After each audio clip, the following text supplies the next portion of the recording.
Mutual fund में calculated risk के साथ बेहतरीन पैसा बनाने वाले लोगों के लिए HDFC non cyclical consumer fund एक बेहतरीन ऑप्शन सिद्ध हो रहा है। तो आइए सर, आज के इस वीडियो में आप लोगों से चर्चा करेंगे HDFC नॉन साइक्लिकल फंड ने अब तक क्या परफॉर्मेंस किया, कितना बेहतरीन रिटर्न लोगों को बना के दिया है और क्या क्या इसकी खासियत है। अगर आपने वीडियो को देखना शुरू कर लिया है और अभी तक आपने अगर सब्सक्राइब नहीं किया है हमारे इस चैनल को, तो कृपया सब्सक्राइब कर दीजिए ताकि म्यूचुअल फंड स्टॉक मार्केट से रिलेटेड अपडेट्स आप तक जल्दी से जल्दी पहुंचता रहे और आपको आपके निवेश पे अच्छा रिटर्न मिले। सर, HDFC जो कि भारत के जाने माने एसेट मैनेजमेंट कंपनी में से एक है और इसने पिछले दिनों में काफ़ी अच्छा रिटर्न बना के अपने निवेशकों को दिया है। पिछले जुलाई में इन्होंने HDFC non cyclical consumer fund जब लॉन्च किया था तो सिंस जुलाई टिल डेट इन्होंने बहुत बेहतरीन रिटर्न दिया है। अलग अलग समय अवधि में इसका पिछला रिटर्न कुछ इस प्रकार से है। लॉन्च के बाद इन्होंने 24.36% का रिटर्न दिया, जबकि उसी समय अवधि के लिए इसी श्रेणी के रिटर्न में लगभग टेंटेटिव इसी प्रकार का 25-26% का रिटर्न इनके समकक्ष फंड ने जनरेट किया है। एक वर्ष में 31, लगभग 3 या 4 वर्ष की अगर बात करें तो इनके समकक्ष फंड ने लगभग 18 से 19% का रिटर्न जनरेट किया है। तो कुल मिला के आप ये कह सकते हैं कि जुलाई से लेकर अब तक इन्होंने 24.36% का रिटर्न जनरेट किया है। अब आपके मन में एक सवाल उठेगा कि सर आप क्या बात कर रहे हो, जो पिछले एक साल में म्यूचुअल फंड ने तो लगभग 70-80% तक रिटर्न बना के दिया है, वैसे में अगर ये साइक्लिकल ग्रोथ फंड अगर 24% देता है तो क्या अच्छा है।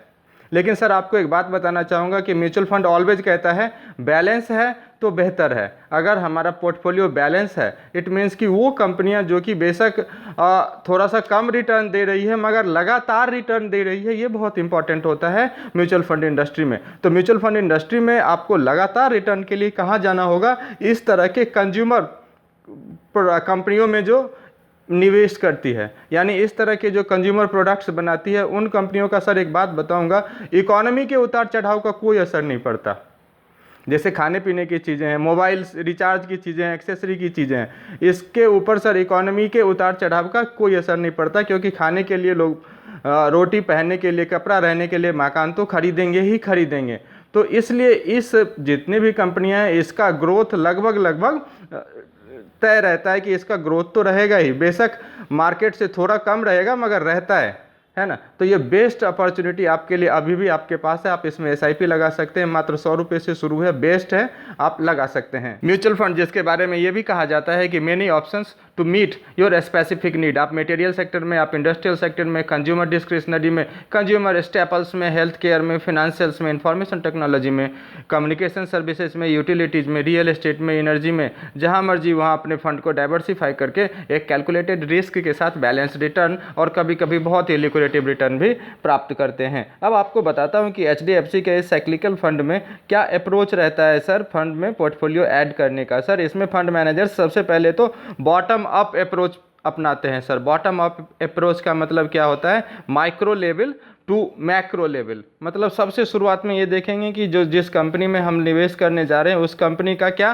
प्राइस अर्निंग रेशियो है, कितना वो प्राइस डिविडेंड जनरेट कर रही है इत्यादि। फिर उसके बाद कंपनी के बाद ये देखेंगे कि भैया उस इंडस्ट्री का क्या हाल चाल है। सपोज अगर वो कह रहे हैं कि मैं निरमा कंपनी में लगाऊंगा तो निरमा देखेंगे तो ओवरऑल डिटर्जेंट इंडस्ट्री का क्या सिनेरियो रहा है पिछले 6 महीने 7 महीने में। अब इससे ऊपर थोड़ा और बढ़ेंगे फिर देखेंगे कि पॉलिटिकल कंडीशन क्या है, इकोनॉमिक कंडीशन इंटायर उस कंट्री का क्या है। तो बॉटम अप अप्रोच अपनाते हैं सो दैट कि बेस्ट पोर्टफोलियो में ऐड कर सके कंपनी और आपके लिए एक टेंटेटिव बेस्ट रिटर्न जनरेट कर सकें। 80 to 90% रिटर्न म्यूचुअल फंड इस मामले में पिछले एक साल में जब प्रोवाइड किया है, लेकिन ये बेशक 24-26% का रिटर्न जनरेट किया है। लेकिन इसमें एक चीज़ तो है कि इसमें लगातार आपको यहाँ से बढ़ता हुआ रिटर्न देखने को ज़रूर मिलेगा। तो ये आपने देखा होगा। अब अभी अगर आप देखेंगे तो लगभग 13 रुपये के आसपास इनका NAV चल रहा था, जो कि जुलाई में 10 रुपये के आसपास शुरू हुआ था। फंड के आकार की अगर बात करें तो HDFC non cyclical consumer fund regular plan के पास वर्तमान में अगर 30 अप्रैल तक के जो डेटा थे उसके आधार पे अगर मैं कहूँ तो 662.33 करोड़ रुपए के प्रबंधन के तहत संपत्ति उनके पास है। अगर मैं एक्सपेंस रेशियो की बात करूँ तो 26 मई 2024 तक नियमित योजना के लिए फंड का एक्सपेंस रेशियो का जो डेटा है वो है 2.41% का। एग्जिट लोड की अगर बात करें तो HDFC non cyclical consumer fund regular plan पर एक निकास जो कि एग्जिट लोड यदि 30 दिन के भीतर किसी ने भुनाया तो उन्हें 1% एग्जिट लोड देना पड़ेगा। न्यूनतम निवेश 100 रुपये का है, 100 रुपये की SIP भी लगा सकते हैं। So it is best for conservative side, आप कह सकते हैं कि जिनको विथ कैलकुलेटेड रिस्क बट लगातार ग्रेजुअली बढ़ता हुआ रिस्क रिटर्न चाहिए, then HDFC non cyclical consumer fund is the best fund.